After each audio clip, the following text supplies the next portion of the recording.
2 বছরের দীর্ঘ বিরতির পর বিটিএস সদস্য জাংকুক নিজের সোশ্যাল মিডিয়া হ্যান্ডেল ইনস্টাগ্রামে ফিরে এসেছেন। আর ফিরে এসেই তার নতুন ইনস্টাগ্রাম অ্যাকাউন্টে ঝড় তুলেছেন ভক্তদের মাঝে। গত 15 জুলাই বিটিএস সদস্য কিম নামজুং ও কিম তাইয়ংয়ের সঙ্গে এক বিশেষ ইনস্টাগ্রাম লাইভ সেশনের মাধ্যমে তিনি নতুন হ্যান্ডেল প্রকাশ করে সবাইকে চমকে দেন।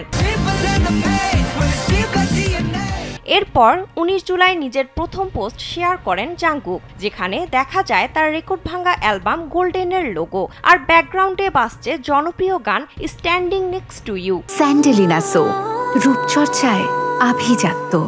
প্রোফাইল পিকচারে থাকা স্টাইলিশ ভিজুয়াল এবং বায়োতে লেখা জাংকুক অফ বিটিএস সব মিলিয়ে পোস্টটি ভক্তদের উচ্ছ্বাসে ভাসিয়ে তোলে।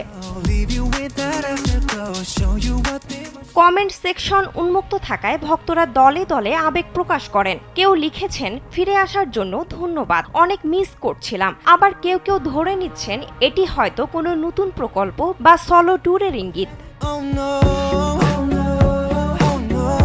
এই অ্যাকাউন্টটি চালু হয়েছিল 2025 সালের জানুয়ারিতে, তবে আলোচনায় আসে 19 জুলাই।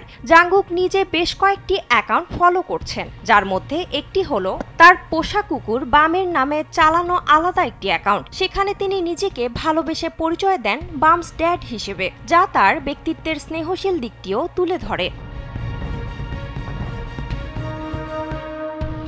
15 জুলাই লাইভ সেশনে জাংকুক, কিম নামজুং ও কিম তাইয়ংকে একসঙ্গে দেখা যায়, যা ছিল তাদের সামরিক দায়িত্ব পালন শেষে প্রথম লাইভ উপস্থিতি। লাইভের মাঝেই হঠাৎ যুক্ত হন জিমিন, আর একই সময় জেহোপ দক্ষিণ কোরিয়ার ইনচন বিমানবন্দর থেকে লাইভে আসেন।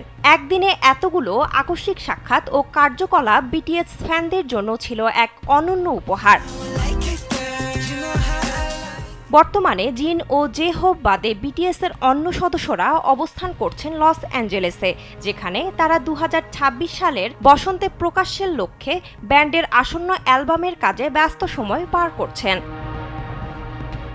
বিনোদন ডেস্ক, কালবেলা।